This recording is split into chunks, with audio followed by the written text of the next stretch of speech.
보통 통상 좀 지고 있거나 음. 위기를 느끼고 있더라도 예. 박빙이다, 조금만 더 하면 할 수 있다 이렇게 얘기를 하지, 음흠. 이번 선거는 막 18% 진다 이렇게 얘기하는 정당인은 저는 이번에 처음 봤습니다. 아. 이준석 전 대표를 처음 봤고요. 아. 그래서 근데 이제 그게 이준석 전 대표의 평론에 대해서 제가 다시 한번 평론을 좀 하자면, 예.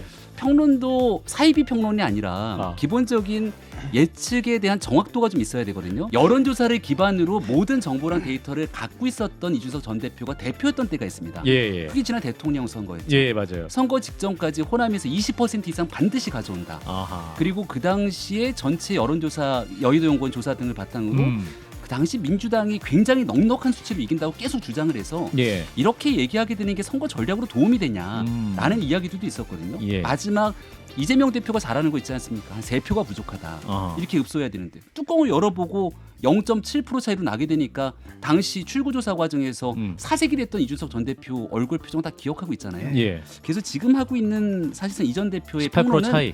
인디언 기후제식의 평론을 하고 있다. 인디언 기후제식.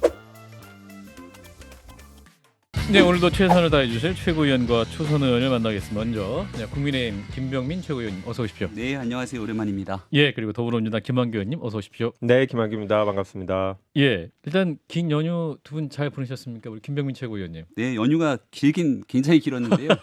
예. 긴 연휴 동안 강서구청장 보궐선거 때문에 아하. 강서에 많이 가 있어서 저는 그렇군요. 개인적으로 오래 쉬진 못했습니다. 아하, 그렇군요. 보궐선거를 위해 열심히 뜨셨구나, 그죠? 네, 예. 그리고 뭐 또 더불어 추석 민심도 많이 청해 듣고 추석 왔는데요. 민심 어땠어요?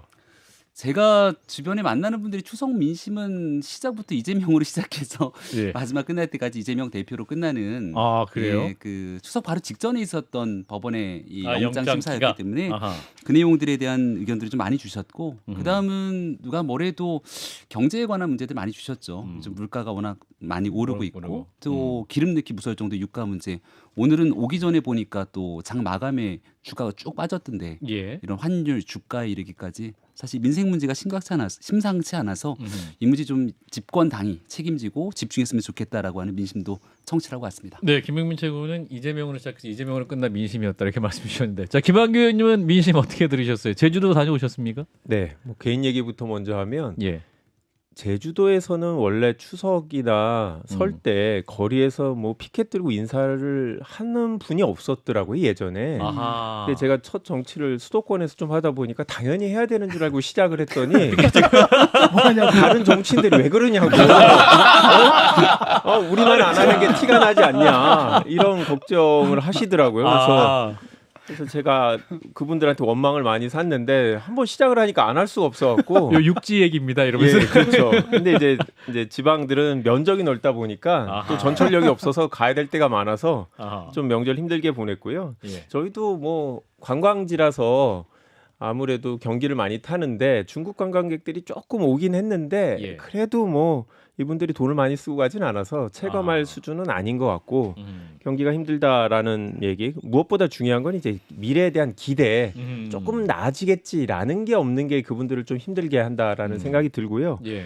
제가 민주당 소속이니까 뭐 민주당 너무 잘한다 이런 얘기는 하나도 못 들었어요. 아하. 그런데 대통령 너무 싫다는 얘기 많이 들었습니다. 아, 대통령이라면 현 대통령을 말씀하시는 네, 뭐 거죠? 국민의힘 싫다는 얘기는 별로 잘 못 들었고 언급 자체가 별로 없으시고, 예. 그러니까 결국 대통령과 민주당 이런 관계로 예. 이렇게 보시는 것 같은데, 내년 설에는 민주당도 잘한다는 얘기를 좀 들었으면 좋겠습니다. 예, 김병민 최고도 이재명 네. 대표 싫다는 얘기 정말 많이 들으셨던 거죠? 그러니까 민주당 얘기보다는 이재명 대표 얘기를 참 많이 하더라. 알겠습니다. 추석 민심이었습니다. 예. 신사협상을 깨셔가지고 제주도 정치인들의 복지 수준이 상당히 후퇴할 것 같아요. 이번에 이제 보니까 도의원 한 분이 따라 하시더라고요. 예, 제주 정치를 변화시키고 있는 김한규 의원 소식이었고요. 자, 우리 첫 얘기는 일단 무엇보다 다음 주에 있을 11일 있죠. 강서구청장 보궐선거 전망. 우리 김병민 최고가 연휴 동안 굉장히 힘들었다 말씀 주셨는데, 네. 지금 당에서 총력을 다하고 있는 그런 모양 아닙니까? 오늘 내일이 사실 총력전입니다. 아하, 왜냐하면 그래요. 그 사전 투표가 이제 있으니까. 내일 오늘 내일하고 금요일 토요일이 사전 투표거든요. 그러니까 저희가 연휴가 시작되는 첫날이 이 선거운동 시작되는 첫날이었습니다. 아. 그래서 그날 발대식을 한다 해서 저도 이제 지역보다는 발대식 현장을 갔는데, 예. 추석 연휴 첫날이니까 사람이 있을 리가 있나요? 아. 그 연휴 기간 동안 지역 내 유권자분들이 상당히 많이 떠나 있었던 것 같고, 그분들이 이제 어제 그제 막 돌아오기 시작했을 것 아닙니까? 그래서 오늘이랑 내일 이틀 동안 총력전을 펼치고 난 다음 이틀 선거운동 뒤에 치러지는 사전선거기 때문에 오늘 내일 아마 저희 국민의힘도 마찬가지지만 민주당도 총력전을 강서에서 펼칠 겁니다. 예, 민주당 어떻습니까? 뭐 저희도 비슷하고요. 예. 또 저희는 원내 지도부도 최근에 교체가 됐고, 맞아요. 예, 제가 이제 원내 대변인에서 자리를 내려놨고, 예, 좀 허전해 보이세요. 예, 그래서. 많이 허전합니다. 원내 지도부가 의욕이 이렇게 넘치시고, 아하. 그래서 다 이렇게 의원들별로 어떻게 선거 운동을 해야 되는지 배치를 쫙 해주고 계시고, 아하. 그 다음에 당 지도부도 뭐 여하튼 이제 체포동의안 이슈 이후에 어수선했던 당이 조금 뭐 안정화되는 분위기라 지도부도 힘이 나 있고 그래서 뭐 지난 이제 연휴 기간은 많은 의원들이 강서구에 가 있었고 가서 또 싫은 소리를 별로 안 들으시니까 이분이 흥이 나서 조금 더 자주 가시고 이런 분위기인 것 같고요. 뭐 국민의힘이 너무 여기에 집중한다라고 얘기하는데 예. 사실 저희도 집중하고 있고 오늘 내일 많은 의원들이 수도권만이 아니라 거의 전 의원들이 한 번 정도 이상 최소 2번은 방문하는 걸 목표로 하고 있습니다. 그렇군요. 네. 근데 사실 뭐 네. 지형의 상실 국민의힘한테 유리한 지형은 아니지 않습니까? 좀 기울어진 운동장인데 어려운 선거입니다. 후보라도 잘해야 될 텐데 후보가 앉아가지고 뭐 40억 원 애교다 막 이러고 있는데 그 40억 원 발언이 이게 추석 시작됐던 아마 제 기억으로는 첫날 그 발대식 때 발언이었던 걸로 기억하거든요. 예. 유세차에 올라서 했던 얘기가 추석 내내 너무 많이 회자가 됐는데 아마 김태우 후보가 하고 싶었던 얘기는 내가 구청장 일했던 한 1년 기간 동안 이만큼 예산을 절약했다라는 점을 강조하고 싶었던 것 같고 예. 조금 부족한 발언이 있으면 빨리 빼줘야 됩니다. 근데 이 이슈가 지금 벌써 굉장히 오랜 기간 동안 흘러왔기 때문에 좀 정리를 할 필요가 있다는 말씀을 드리고요. 예. 이게 이제 중앙정치 선거로 볼 것이냐 아니면 지역에 있는 강서의 구청장은 지역의 살림을 이끄는 살림꾼 아닙니까? 그러니까 선거의 구도를 어떻게 가져가는지에 대한 판단이 있을 건데요. 민주당은 시종일관 윤석열 정권 심판이라고 하는 중앙정치의 프레임으로 강서 선거를 끌고 왔습니다. 예. 근데 김태우 후보의 발언에서의 1,000억 발언이 나온 것도 지역 예산을 아끼고 또 강서 지역이 갖고 있는 고도 제한이라든지 또 재건축 재개발 등에 대한 지역 이 민원을 해결할 수 있는 유일한 사람은 그래도 집권당으로서 대통령과 시장과 통하는 김태우 후보가 맞지 않겠냐라고 하는 프레임으로 선거를 가져가고 있거든요. 이제 판단은 국민의 몫일 텐데 한 가지 오늘 오기 전에 새로운 뉴스가 하나 나왔더라고요. 예. 민주당의 뉴스인데 강서구청장 보궐선거에 선대위원장 추가 인선을 여러 최고위원 중에 딱 한 명 정청래 최고위원이 선대위원장이 됐다라는 모습을 보면서 예. 이건 그냥 강력한 이재명 대표 중심의 선거를 치르겠다는 확인 도장을 찍는 거구나 뭐 이런 생각이 좀 들었습니다. 예, 국민의힘 입장에서는 어떻습니까? 환영합니다. 환영입니까? 네. 자 김한규 의원님. 그러니까 김병민 최고위원님 말씀 들어보면 예. 여하튼 문제된 발언을 정리해야 된다라는 40억 얘기를 애국 하시는 애교. 예. 결국 이제 40억 발언 자체가 적절하지 않았다라는 이제 공감대가 이제 국민의힘 내부에도 있는 것 같고요. 예. 저는 뭐 재선거 보궐선거 필요하면 할 수 있다고 생각해요. 뭐 더 좋은 분을 선출하기 위해서 우리가 충분히 그 정도는 부담할 수 있는데 이 건은 좀 특이한 게 본인이 다시 나와서 되게 특이한 거잖아요. 그런데 그런 거에 대해서 일단 사과부터 하면 나머지 비용은 국민들이 뭐 본인이 더 내는 거 아니니까 오케이. 일단 감수하실 수 있을 텐데 예. 그런 마음을 잘 이해 못 하시는 것 같고 저는 좀 세속적이란 생각이 들었어요. 이 분 자체가. 아하. 그러니까 돈을 벌어오면 되지 않냐라는 식의 대응인데 글쎄요. 우리나라 이제 유권자들이나 국민들이 예. 꼭 지자체장한테도 뭐 돈을 많이 아끼고 돈을 많이 뭐 벌어오고 이걸 그 기준으로 볼까? 우리나라에서 공직자들한테 원하는 게 과연 그런 것일까? 그래서 뭐 돈이면 된다라는 기준을 갖고 얘기하는 것 같아서 좀 부적절하다고 생각하고 아무리 뭐 지역 이슈로 가고 싶어도 전국에서 유일하게 하는 보궐선거기 때문에 이건 어쩔 수 없이 뭐 전국적인 선거가 될 수밖에 없다고 생각하고요. 저는 이번 선거가 뭐 민주당에 유리하지 않냐라는 얘기를 하시는데 저는 뭐 선거는 결과 나오기 전까지 뭐 자만하면 안 되기 때문에 저희는 절대 그런 얘기는 안 하고 있는데 예.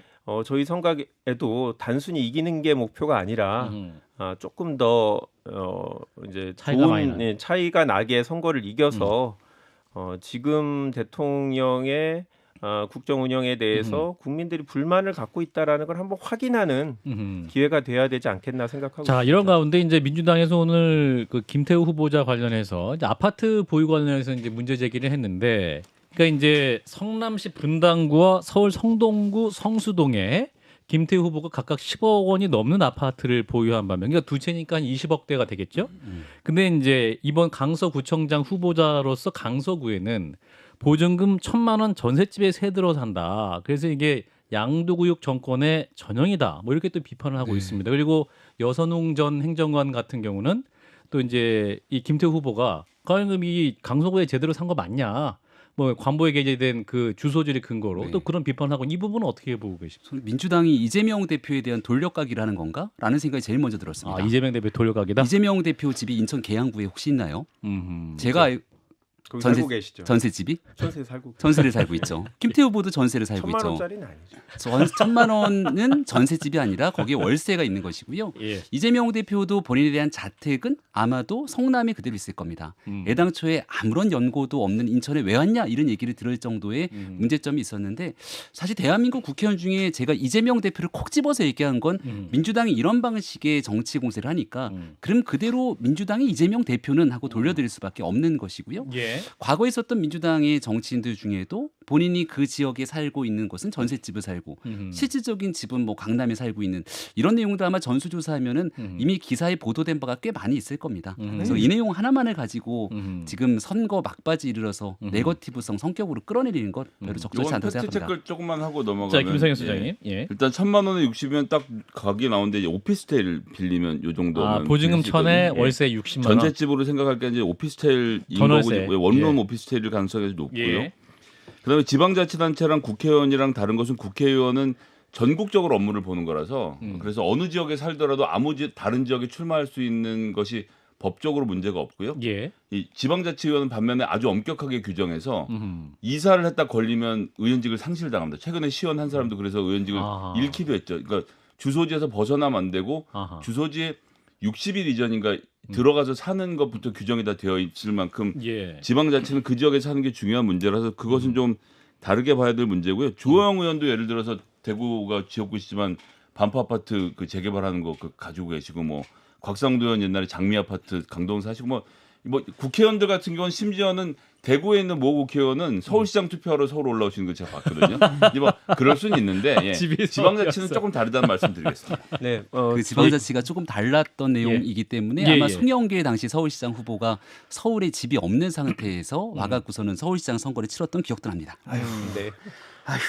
뭐 하는 짓입니까? 이게 지금 진짜 저 서로 그런 거죠. 이제 유치하게. 선거 때 그 지역에 안 살고 있다가 예. 이제 좋은 자리가 나면 그쪽으로 옮겨서 출마하는 경우들이 있죠, 정치권에.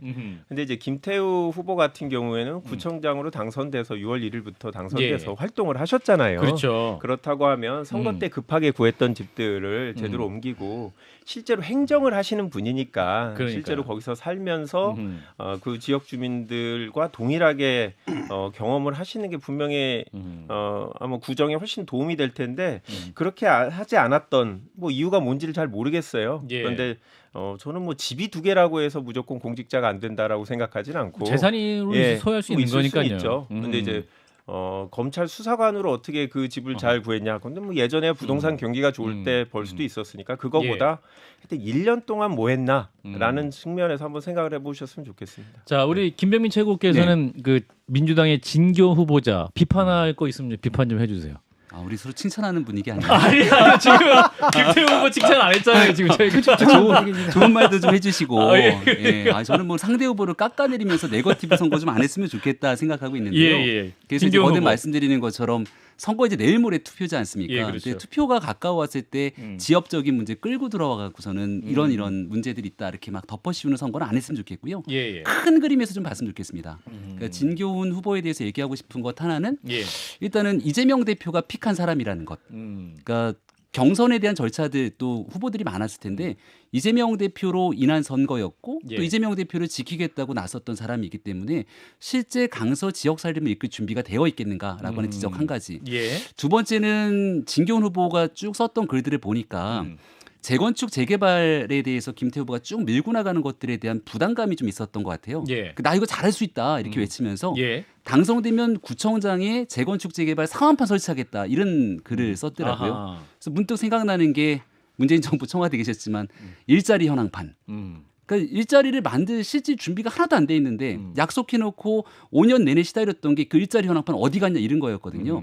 강서 지역의 재건축, 재개발, 이 고도제한 문제 이런 것들은 예. 이미 십수년 동안 강서를 끌고 왔던 민주당 소속의 단체장들이 해내지 못했고 예. 또 당시 민주당 소속의 이 박원순 서울시장 등 재건축, 재개발 꼭 막아놨던 적들이 있기 때문에 예. 안 해왔던 걸 지금 보궐선거를 통해서 하겠다는 얘기들은 사실상 좀 어불성설에 가깝다 이렇게 예, 말씀드립니다. 김한규 의원님 또 하신 뭐 말씀 간단히 예. 진기훈 간단히. 후보에 대해서 말씀드리면 정치인이 아니었기 때문에 사람들이 약간 걱정을 했어요. 저희 예. 당에서도 아하. 저분이 이제 경찰청 차장까지 했고 고위 공직자이기 때문에 예. 특히 경찰 죄송한데 혹시라도 선입견이 어깨에 힘이 딱 들어가고 아하. 예, 압수할 때 좀 서민들하고 잘 약간 못 지내고 예. 이런 분이 아닐까라는 우려가 있었는데 예. 저희 의원들이 만나고 나서 음.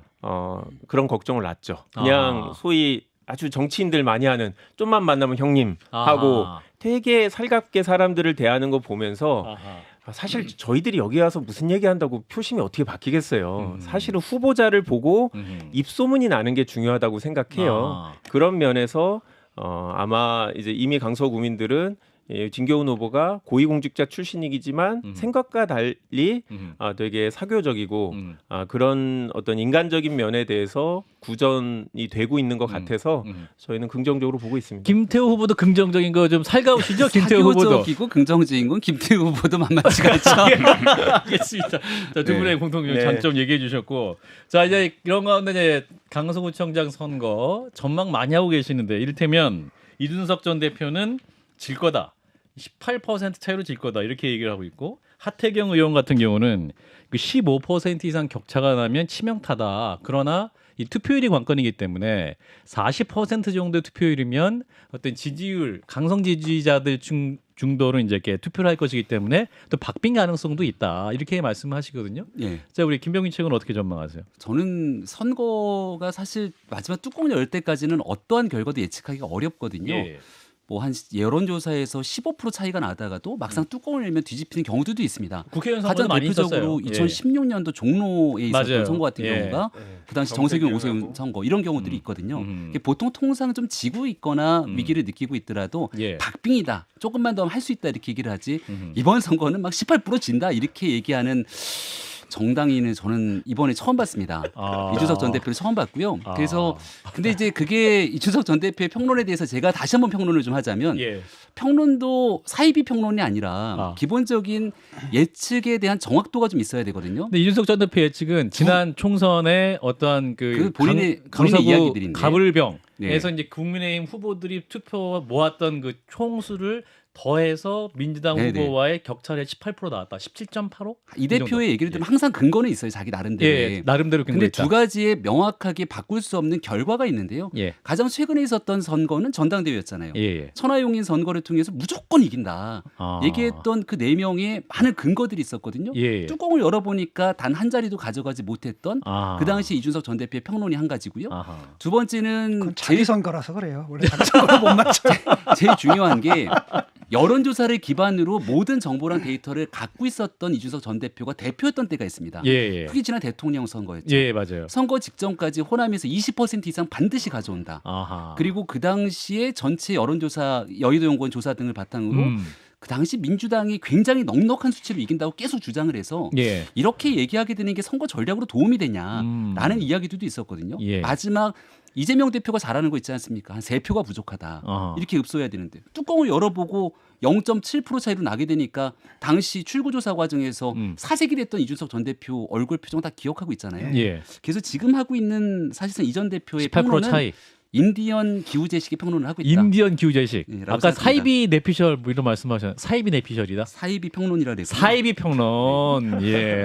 강하게 말씀하셨는데 자 일단 김한규 의원님. 저도 처음에는 이준석 대표가 현 예. 지도부를 비판하기 위해서 이런 얘기를 하는 것 같다라고 예. 생각했는데 했는데 좀 생각을 해보면 이준석 대표가 막상 민주당에 유리한 얘기는 또 안 해요. 네. 선을 지키면서 선을 아슬아슬하게 지키면서 이렇게 보니까 음. 결국 2020년 선거를 기준으로 18% 진다고 했는데 그 이후에 선거가 3번 있었거든요. 2011년 서울시장 보궐선거, 대선, 지방선거가 있었고 예. 그때는 이거보다 훨씬 더 적은 격차였거든요. 예. 이제 그렇게 따지면 가장 최근 선거를 기준으로 얘기를 해야 되는데 제 생각엔 18% 이상 차이 나기는 어렵다라고 보고 그보다 적은 차이로 민주당이 이길 것 같은데 결국 뭐 국민의힘이 수도권에서도 괜찮다 뭐 이런 얘기를 하지 않을까 나중에. 그래서 결국은 저는 꼭 이 지도부를 비대위로 바꾸려는 취지보다 결국에는 뭐 민주당이 수도권에서 안 된다. 왜냐하면 결국은 본인이 이준석 대표가 수도권에서 나오셔야 되잖아요. 그렇죠. 그렇게 따지면 수도권에서 뭐 국민의힘 선거를 자기가 이끄시고 싶을 텐데 뭐 강서구에서도 자기가 이게 다 이제 그런 취지로 민주당이 안심하게 하려는 뭐 이런 얘기를 들어보니까 큰 기술. 제가 했던 발언을 좀 취소해야 될 것 같은데 이게 왜냐면 18%보다 저희가 어쨌거나 덜 떨어지진 않을 거니까 실제로 그렇게 나갈 거라는 거예요. 왜냐하면 기준을 제시했거든. 예. 사람들한테 뭐냐면 지형이 불리하네. 근데 18% 정도 차이네. 그럼 거기가 출발점이에요. 거기서 이제 더 받느냐 안 받느냐 이걸 가지고 이제 승패를 따지게 되거든요. 그러니까 저희는 약간 지도부를 도와주려고 했던 부담스럽다. 국민의힘 지도부에게는 좋은 나중에 패배할 경우 좋은 이제 왜냐하면 방어거리가 되는 2020년은 거죠. 총선이기 때문에 투표율이 높았거든요. 이번엔 보궐선거기 때문에 투표율이 낮으면 저희한테 약간 좀 불리한 게 이제까지의 경험이라 그렇게 따지면 18% 관건은 투표율. 그렇죠. 18%라는 건 저희 입장에서 상당히 큰 숫자네요. 목표인데 마치 이제 기대치를 높여놔서 좀 부담스러운데 사실 여론조사는 아무 소용이 없습니다. 왜냐하면요. 양쪽에서 조직해서 손잡고 나가는 사람들만 투표하는 선거에서 전체로 따져물어서 하기 싫다는 사람까지 전화를 다 받게 만들어서 하는 여론조사 결과가 그대로 반영되진 않고 어떤 쪽이 조직 동원을 더 열심히 하느냐인데 그런 점에 있어서 국민의힘이 제가 듣기로는 4분이 있다고 하는데 4분이 없으면 격차가 줄어들 것이고 강서구 안에서 왜냐하면 이제 김성태 후보가 이번에 떨어지면 다음번에 총선 또 도전할 거거든요. 김태우 후보가 김태우 후보가 이번에 그 현수막이 불탔더라고요. 그게. 김성태 전 의원의 현수막이 불탔다. 이런 가운데 이제 이준석 대표는 패배가 거의 기정사실화되고 이제 패배를 하게 될 경우 국민의힘은 당 대표가 퇴진을 하고 비대위 체제로 갈 것이다. 그리고 이제 거의 비대위 위원장 이름까지 원희룡 장관이 원희룡 비대위가 될 것이다. 그리고 최근에는 장제원 의원이 그 SNS에 스님으로부터 받은 글귀라면서 용맹한 새는 발톱을 숨긴다는 글을 올리고 또 일각에서는 또 장제원 의원의 비대위원장설도 나오고 있는 상황입니다. 자, 우리 김병민 최고께서 정리해 주세요. 총선이 다가오긴 다가오는 것 같습니다. 뭐 여러 가지 총선을 앞둔 얘기들이 지금부터 공천관리위원장은 누가 맡냐, 뭐 선대위원장은 누가 맡냐 이런 얘기들이 이제 앞으로 하마평이 오를 거고요. 장제원 의원의 글은 진짜 스님에게 받은 내용에 대해서 좀 전에 사진도 유튜브로 나갔는데 SNS에 이런 좋은 글귀를 받았다 얘기하고 싶었던 것 같은데 저도 지금 지도부에 있지 않습니까? 그렇죠. 근데 장제원 의원이 지도부에 중요한 뭐 메시지를 같이 전달한다. 거나 이런 전략을 제시한다거나 하는 일이 거의 없습니다. 없어요. 소통도 거의 잘 안 하고 있는 상태이기 때문에 말 그대로 이 선으로 후퇴해 있다라고 봐도 무방할 거거든요. 그러니까 본인 스스로가 정권을 만들어낸 중요한 역할을 했지만 지금 현재로서는 본인의 시간이 아니라고 판단하기 때문에 좀 뒤로 물러나 있다는 점들을 강조하고 싶었던 것 같고요. 그리고 그 선거 패배에 대한 비대위원장설 같은 경우는 글쎄요, 그거는 선거가 끝나기도 전부터 그런 얘기를 막 하게 되는 것들이 앞서 제가 얘기했던 인디언 기후제식 이런 얘기를 표현했다는 것이고 언제부턴가 대한민국 정치에서 선거가 지거나 문제가 생기면 정치적 책임을 지거나 하는 일들이 좀 많이 박해지거나 사라진 것 같아요. 가장 대표적인 게 이제 민주당의 이재명 대표 같은 경우인데 대통령 선거에 지고 나서 보통은 선거에 지고 나면 일단 정치 무대에서 잠깐 좀 쉬기 마련인데 바로 인천 보궐선거 나서 당대표가 쭉 이어가지 않습니까? 그래서 저는 이런 측면에서 이번 그 구속영장이 기각됐던 이재명 대표에 대한 적어도 국민의힘 소속이라면 여기에 대한 문제점들이 지적하고 비판하는 데 목소리를 높일 텐데 약간 자꾸 내부에 대한 내적 공격을 하는 것 같아서 좀 아쉬움이 있습니다. 그럼 그 말씀 거꾸로 해석하면 이번에 강서구청장 선거를 지면 김기현 지도부가 책임을 진다는 말씀이시네요. 왜 그게 그렇게 해석이 되죠? 이재명 대표가 책임 안 진 것에 비판을 하셨으니까. 그거는 이재명 대표 본인에 대한 선거였잖아요. 본인이 대통령 선거에 지고 나서 이번 강서구청장 보궐선거는 조금 특이한 선거긴 합니다. 지역 한 명에 대한 기초단체장 선거인데 근데 선거가 끝나기도 전부터 뭐 패배를 예측하고 패배하면 이렇게 할 것이다 얘기하게 되는 정치적 발언들은 오늘 전혀 적절치가 않죠. 비대위원장님이 오늘 김현정의 뉴스에 나오셔가지고 만약에 국민의힘이 패배하게 된다면 아니 뭐 당 대표가 책임져야지 뭐 이러면서 이렇게 말씀하셨어요. 아니 최고위원은 빠지는 겁니까? 김병민 최고위원은? 당연히 당 대표가 책임져야지 이렇게 해도 되는 거 아닌가요? 서열이 어떻게 되죠?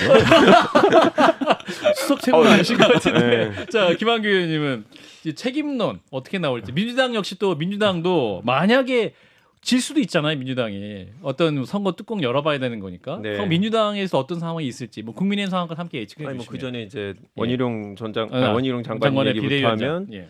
제주도시잖아요. 고향이. 그렇죠. 그래서 예. 최근에 이제 가까운 분 상이 있어갖고 원희룡 지사가 이제 예. 상가집에 와갖고 주변 분들한테 예. 얘기를 하셨다는데 가까운 분들한테 본인은 이제 총선 출마보다는 예. 뭐 정부에서 다른 역할을 더 하고 싶어 하시는 것 같아요. 뭐 총리 얘기도 있고 그렇잖아요. 그렇죠. 근데 자꾸 뭐 당에서 보내면 나가야지 뭐 이런 거라 예. 저는 뭐 굳이 본인이 뭐 총선 출마나 비대위원장이 그렇게 중요한 것 같진 않아요. 이분도 결국은 대통령이 꾸민 분이라 그렇죠. 나머지는 다 그냥 과정일 뿐이니까 그렇죠. 뭐 그때 좋은 길을 찾는 분인 것 같고 참 장제원 의원이 용맹한 새는 발톱을 숨긴다 뭐 이런 얘기를 예. 보고 좀 문구는 맞다고 생각했어요. 근데 예. 본인은 SNS에다 발톱을 이렇게 내신 거잖아요. 그래갖고 용맹하시지 않은 분인 것 같기도 하고 SNS에 예. 글 올린 것 자체가 스님은 발톱을 그거를 써주신 거는 발톱 내밀지 마라 이런 얘기를 하신 것 같은데 예.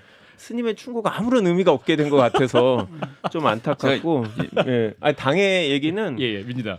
아니 뭐 당연히 뭐 당대표 책임론도 나오겠고 예. 최근에 뭐 당의 분열을 일으킨 또 뭐 이런 비명계의 책임론이 오히려 반대로 나올 수도 있어요. 아하. 그래서 저는 선거의 결과를 갖고 아. 또 다양한 이제 이견들이 나올 거라 선거가 끝나면? 예, 저는 뭐 민주당이 뭐 지지 않겠지만 진다고 할지라도 뭐 한 사람의 책임론으로 쉽게 이렇게 정리가 될 것 같지도 않습니다. 방금 하신 말에 뼈가 있는 것 같은데요. 예? 진다 하더라도 비명계의 책임론이 나올 수 있다는 게 지난번 후폭풍디의 책임을 그거 원래 원내 지도부에 졌던 그다음에 그 선거를 3번 연속해서 패배했잖아요. 그러자 그래도 변하지 않는 게 민주당인데 부총장 선거 하나 졌다고 변할 기대한다는 뭐 게 일단 저는 지도부는 아니까 저 책임론은 없을 것 같아요.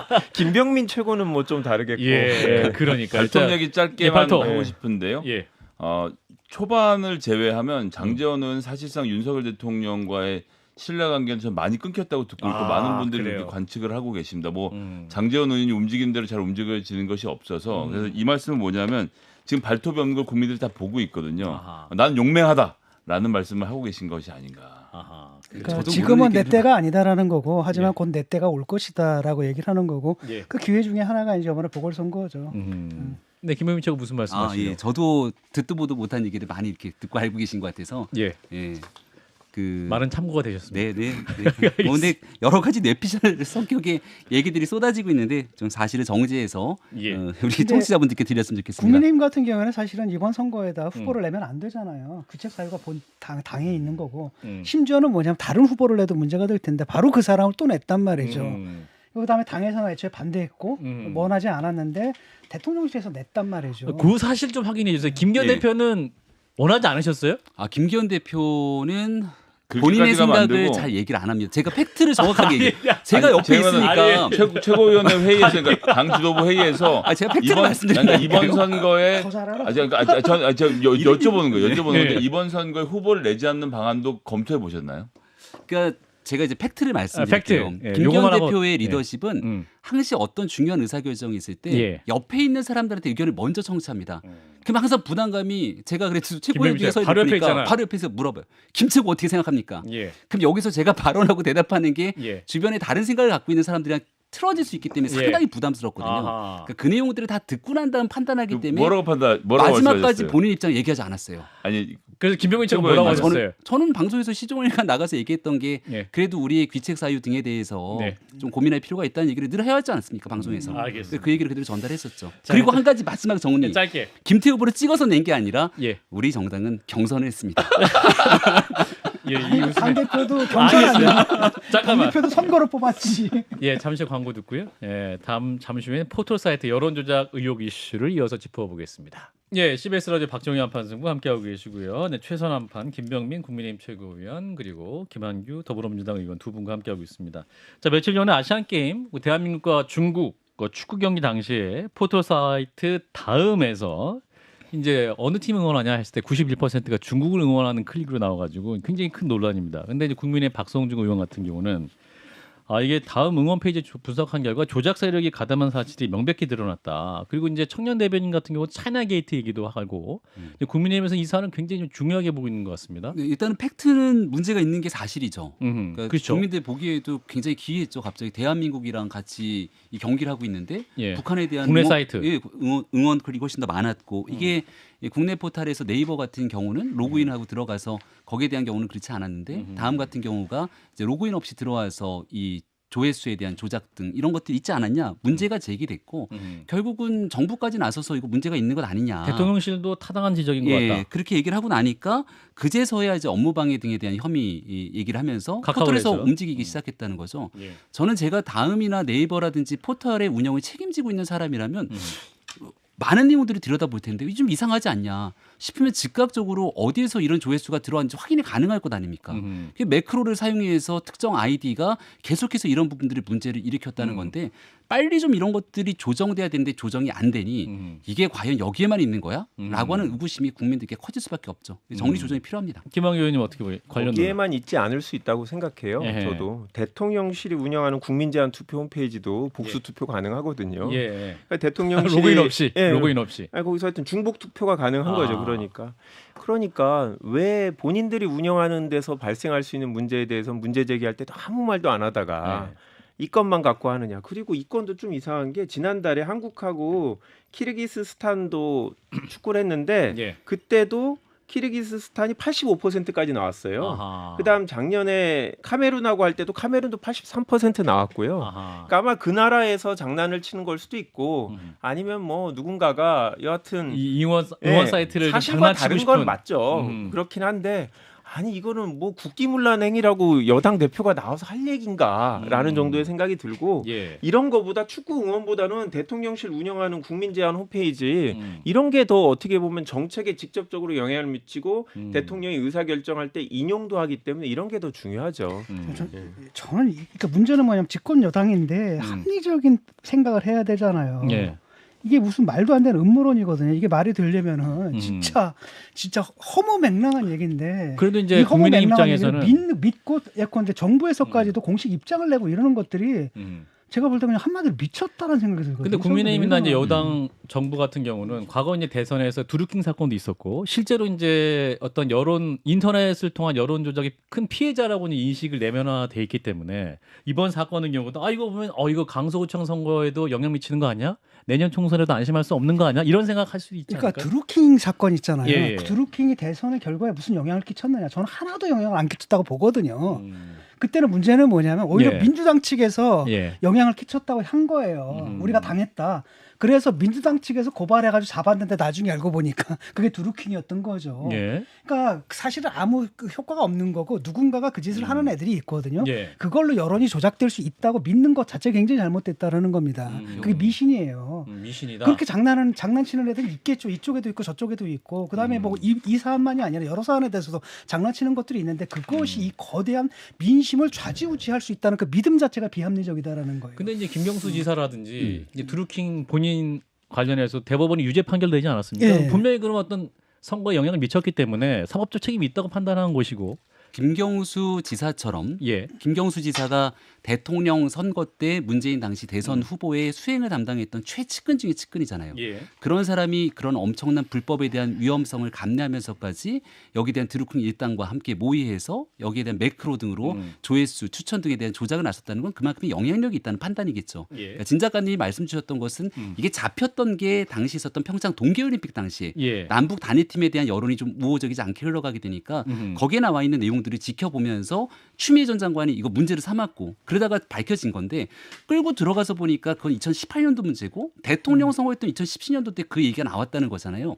또 그때를 다시금 돌이켜 생각해 보면 예. 안철수 전 대표가 대통령 후보로서 쭉 올라가고 있었을 예. 때이기도 하고요. 그 전에는 반기문 전 총장 같은 경우가 유력한 주자로 떠오르다가 갑자기 우스꽝스러운 기사들로 인해서 또 망가졌던 때들도 있습니다. 예. 대한민국에 있는 많은 국민들께서 저도 그렇지만 컴퓨터로도 요즘 뉴스 잘 안 보고 이 모바일에 있는 스마트폰에 있는 포털 등에 여기 나와 있는 뉴스들 댓글들 이런 걸 보고 말이들 판단하는데 예. 거기에 영향을 미쳤다면은 이건 대통령 선거를 비롯한 민주주의 선거에 영향을 미치는 범죄기는 분명하죠. 자, 반론해 주실까요? 아니 뭐 네, 그런 김한규 의원님. 댓글 조작이라는 건 여러 층위에서 시도를 했을 거예요. 국정원도 지난번에 했었던 거고 보수 정당 시절에 그걸로 형사처벌도 받았잖아요. 공무원까지 관여되고 저는 분명히 그런 게 있을 수 있다고 생각해요. 문제는 진중권 교수님이 얘기한 것처럼 그게 과연 정치권에서 투표 결과나 선거에 얼마나 영향을 미칠까? 저는 그게 과연 그렇게 중요하면 윤석열 대통령이 검찰총장 시절에 우리가 여당이었는데 정말 많은 공무원들을 다 이렇게 통제할 수 있는 그런 상황이었는데 갑자기 그렇게 국민적 인기를 얻고 여당 지금 국민의힘 경선 통과하고 대통령까지 되게 놔뒀을까?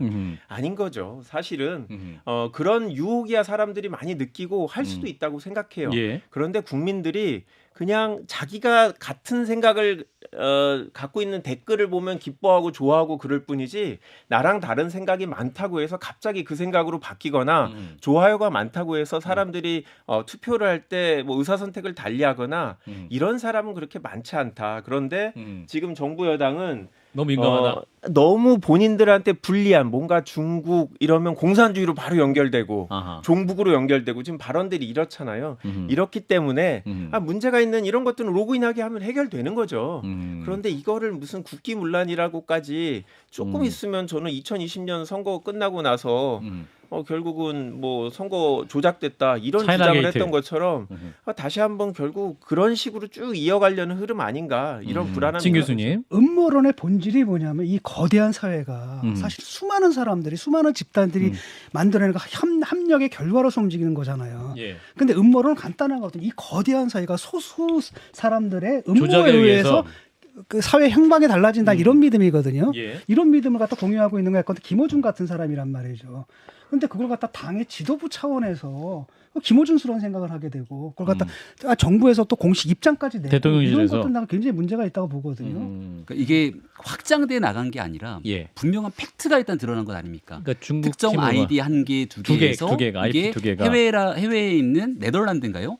특정 국가를 VPN을 우회해서. 우회해서 여기 들어올 수 있게 했던 내용들 그리고 그게 매크로를 사용해서 특정한 조회수가 막 조작됐던 거 팩트잖아요. 예. 그러니까 문제가 있는 걸 바로잡자고 하는 게 잘못된 겁니까? 근데 그걸 갖다가 대한체육회에서 문제 삼아야지 왜 정부 여당이 문제 삼아요?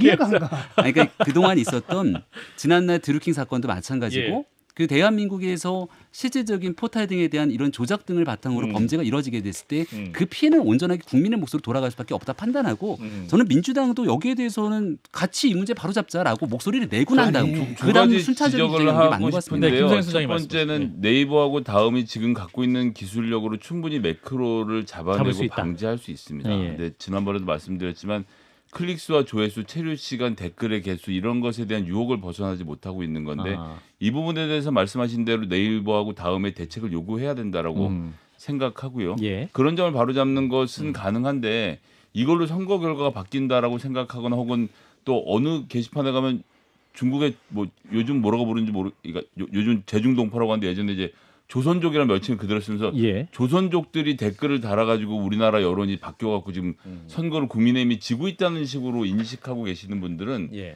그것보다는 국민들이 더 똑똑해서 댓글 보고 판단한 게 아니라 윤석열 대통령이 하신 말씀 듣고 판단하는 거니까 어떻게 하면 국정을 잘 운영할지에 좀 더 집중해 주시면 좋지 않을까 생각합니다. 방금 전에 하신 말씀은 참고로 국민의힘이나 정부에서 주장한 바는 없습니다. 저도 키르기스스탄하고 카메룬도 예. 차별하지 말고 동일하게 그쪽에서도 우리나라 정치에 영향을 미친다라고 좀 의혹을 갖고 봐주셨으면 좋겠어요. 예. 그러니까 누군가 장난을 치고 있다는 거잖아요. 누군가가 그걸 가지고 무슨 국가를 부정하는 뭐 대한민국을 부정하는 세력이 어쩌고저쩌고 이게 말이 되는 소리를 해야지. 그러니까 그 정치적 의식에 가장 후진적인 층위가 있어요. 어느 당의 지지자들 간에 가장 밑바닥에 있는 사람들에게 영합하는 그런 걸 해서는 안 되거든요. 장기적으로는 포털에서 뉴스를 예. 보는 이 문화가 거의 우리나라에만 좀 많이 퍼져 많이 있고 있죠. 네이버도 괴로워하잖아요. 라인으로 해서 지금 탈출하고 싶어하는데 이 뉴스 소비하는 시장에 대해서도 우리가 좀 고민을 정치권이 많이 했으면 좋겠습니다. 예. 자, 얘기는 여기까지 하고요. 자, 더불어민주당 얘기를 해보겠습니다. 자, 이제 이재명 대표가 영수회담을 윤석열 대통령에게 제안을 했는데 특별히 드릴 말씀 없다. 말한 걸 볼 때 사실상 거절한 것이다. 성사 가능성이 없는 거죠. 김병민 최고. 네, 현실적으로 홍익표 원내대표의 과거 발언들이 회자되기 시작하면서 예. 민주당 스스로도 영수회담이라는 용어를 꺼내는 것 그리고 지금 만나겠다고 하는 일에 대한 명분 없음 이런 일들이 많이들 국민께도 알려진 것 같습니다. 예. 그러니까 이재명 대표가 지난날 한 8월 달인가요? 영수회담 하자고 계속 얘기하다가 에이씨 이제 안 해 더 이상 이렇게 얘기했거든요. 더 이상 영수회담 요구하지 않겠다고. 예. 근데 또 갑자기 뜬금없이 태도를 바꿔서 영수회담을 요구하고 있는데 이런 게 진정 민생을 생각하는 모습보다는 이재명 대표에 대한 정치적 행위로 규결될 가능성이 저는 크다고 생각합니다. 만약에 정말 민주당이 이 민생에 대한 고민들 또 협치에 관한 고민들이 있었으면 지난날 이재명 대표가 체포동의안이 가결되던 그날 갑자기 국회 마비시켜갖고 처리해야 될 90개 법안들 다 뒤로 밀렸잖아요. 이거부터 빨리 처리하고 해야 될 일들을 국회 내에서 해나가면서 대통령과 만나서 무언가를 하려면 단판해줘야 될 거 아닙니까? 예. 저는 어제 그젠가 뉴스 보다가 참 정말 화가 났던 뉴스가 있는데 예.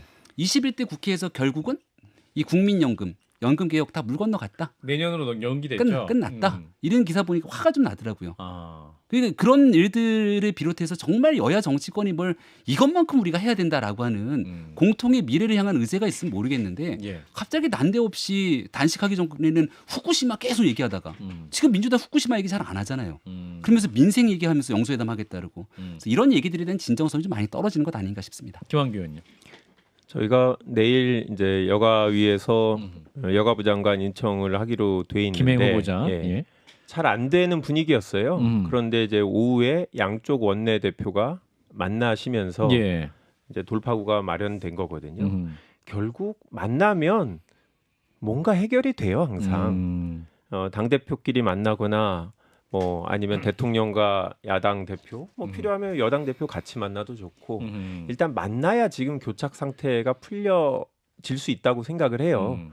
지금 국회가 정기국회라서 어쩔 수 없이 돌아가고 있긴 하지만 예. 여야 간에 제대로 대화가 되고 그런 상황은 아니거든요. 이런 상황에서 이렇게 내년 5월 말까지 보낼 수는 없다라는 생각이 있고 예. 그래도 대통령이 만나기 싫다고 해서 저희가 대통령이 싫어하니까 우리는 포기해야지라고 하는 건 또 아닌 것 같아요. 그래도 이재명 대표 임기 전에 그래도 여야 대표가 뭐 대통령이 같이 만나서 뭔가 풀려고 노력을 하면 그거는 양쪽에다 분명히 득점 포인트가 있다고 생각해요. 그리고 저희는 이 모든 지금 국정 운영의 문제가 예. 죄송하지만 국민의힘에서 의사결정권이 별로 없다고 생각하고 아무래도 대통령의 현재 임기 초반이기 때문에 영향력이 되게 강하다고 생각하기 때문에 예. 대통령을 만나야 그래도 뭔가 해결 방안이 있지 않나라는 생각인데요.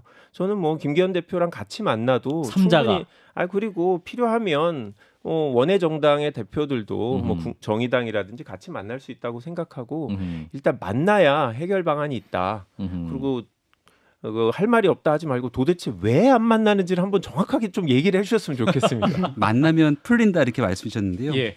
역대로 만나서 더 꼬인 적도 있습니다. 아. 박근혜 전 대통령 시절에 야당 대표였던 문재인 전 대표 같이 만났는데. 영수대 만났잖아요. 예. 만나면 어떡합니까? 카메라가 다 와서 찍고 있을 거고 예. 여기 모두 발언하는 게 일단 핵심일 텐데 예. 대통령 면전에서 일단 싫은 소리 다 쏟아내 갖고서는 온갖 악담들 쏟아내고 나면 그다음 진정성 있는 대화가 되겠습니까? 그리고 다음 날 바로 청와대에서 문 전 대통령 돌아가고 난 다음 문제를 삼았던 걸 보면 예. 만나서 풀리기는커녕 꼬였던 사례들이 민주당 야당 시절에 꽤 있었다. 예. 그러면 비공개로 만나면 되겠네요. 모두 발언 빼고 사진 찍지 말고. 예, 사진 찍지 말고. 사진까지 찍고, 사진 찍고 발언 없이. 발언 없이. 예, 좋습니다. 자, 이제 김한규 의원님이 그 청문회 얘기를 하셔서 청문회 얘기를 좀 해보면 내일 이제 김행 여가부 장관 후보자 인사청문회가 있을 것 같고 또 유인천 문체부 장관 후보자에 대한 청문회 있을 것 같습니다. 근데 오늘 그 김행 후보자 관련해서 그 DC 인사이드발 주가 조작 당시에 김행 후보자가 쩐주 회사의 대주주였다라는 기사가 있어요. 이게 무슨 얘기인가요? DC 인사이드는 많이 아실 텐데 아시죠? 여기가 상장을 하려다가 실패를 했어요. 예. 소위 이제 우회 상장, 그러니까 다른 회사랑 합병을 통해서 상장된 회사에 그 합병된 회사로 자연스럽게 상장하려고 시도를 했는데 실패를 했거든요. 실패를 했고 이제 그리고 나서 당시에 횡령 이슈도 발생을 했고 인수하려던 회사들이 거기들은 이익을 단기간에 얻고 사라지고 그런 일들이 있었는데 지금 김행 후보자가 그 이익을 얻은 투자자의 모 회사에 주주였던 거죠. 아하. 그런데 그 모 회사의 임원도 하고 있었는데 이 회사의 임원이었다라는 사실을 공개하지 않았어요. 아하. 국회에 제출한 자료에 다른 유명하지 않은 회사의 뭐 사회이사이고 그런 것들은 기록에 다 썼는데 예. 여기는 이제 비상장 회사니까 드러나지 않았던 건데 이런 부분을 왜 숨겼을까? 저희 의원실에서 보좌진하고 실수였을까라고 생각하고 쭉 찾아가다 보니까 예. 이게 본인이 해명을 하신 게 주변 사람의 그냥 지인의 권고로 그냥 이 문제된 투자 회사 단기간에 이익을 얻고 나간 회사 여기에 사회이사를 잠깐 했다라고 했는데 알고 봤더니 그 회사의 모 회사의 대주주였다라는 거죠.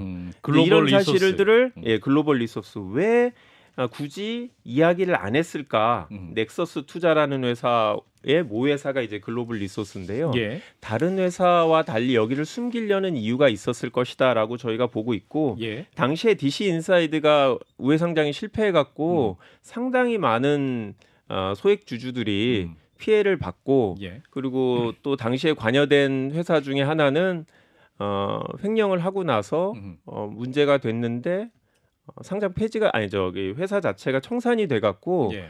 손해배상 청구를 전혀 응해주지를 못했거든요. 아하. 그래서 이 회사에 대해서 지금 불만을 갖고 있는 소액 주주들이 여전히 많은 상태입니다. 아하. 그런데 문제는 이게 벌써 17년 전의 일이라 아하. 법적으로 문제 제기를 할 수는 없는 거죠. 아. 하지만 분명히 사회이사로 관련된 회사에 근무했고 예. 그 모 회사의 대주주이기까지 했고 예. 이런 사실을 알리지 않았었고 음. 그렇기 때문에 저희는 분명히 단순 실수는 아니다. 그 이상의 의도가 있을 거다라고 생각하고 저희들이 갖고 있는 뭐 다른 사실 이런 것들은 내일 인사청문회에서 물어볼 예정입니다. 너무 오래된 일이다 근데. 예. 그럼 아직 다 공개 안 하신 부분이 있는 뭐 거군요. 이거 말고도 여러 가지 이슈들이 있는데요. 예. 뭐 최근에 이 고문이라는 분하고 예. 주식을 양도양수하면서 분쟁이 있었는데 그렇게 오래된 파트너였는데 예.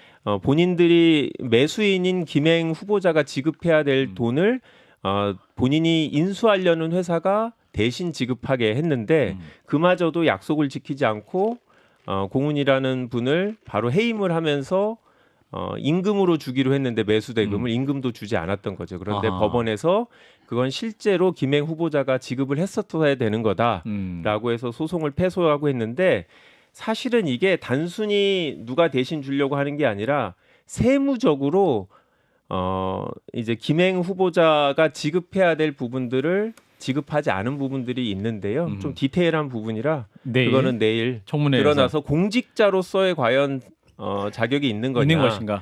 자기의 어떤 금융적, 아니 그러니까 자기의 경제적인 이익을 위해서 자기가 부담해야 될 세금들을 줄이고 실질적으로 탄류를 한 건데 그런 부분에 대해서 문제 제기를 할 예정입니다.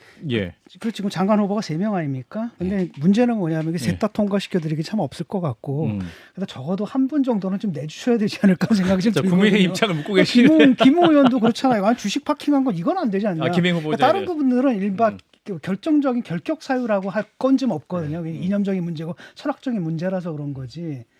어떻게 생각하세요? 일단은 내일이 청문회 아닙니까? 그렇죠. 어렵게 청문회에 대한 일정이 합의된 만큼 예. 청문회 좀 지켜봤으면 좋겠다 싶고요. 예. 뭐 전문성, 그다음 도덕성 두 가지를 이제 검증하게 될 텐데 예. 과거 조국 전 장관 사태를 거치면서 사실은 청문회를 더 꺼려지게 됐던 이유 중에 하나가 단순히 여기서 이제 도덕성에 대한 결격이 있으면 국민들한테 욕 먹고 끝나는 게 아니라 자칫 잘못하면은 소송이 걸리고 또 거기에 대해서 재판까지 가게 되는 상황들이 발생할 수도 있거든요. 예. 김행 후보자는 본인은 문제가 없다고 지금 현재까지 주장하고 있는 거니까 예. 일단 내일 청문회를 좀 지켜보고 그리고 난 다음에 대한 전체적인 판단들을 가져가는 게 맞다고 봅니다. 자, 유인철 후보자도 이제 문학의 블랙리스트 문제. 네. 본인은 관계 없었다 이렇게 말씀하고 계시고, 근데 이제 홍익표 원내대표가 이제 김윤아 신중해야 된다. 그러니까 김윤아 씨가 그때 연예인이라면 SNS 발언 신중해야 된다 이런 말씀하셔서 그 발언 자체가 이미 블랙리스트다라고 이렇게 말을 하고 있거든요. 이 부분은 어떻게 보세요? 풀 전체 워딩을 보면은 예.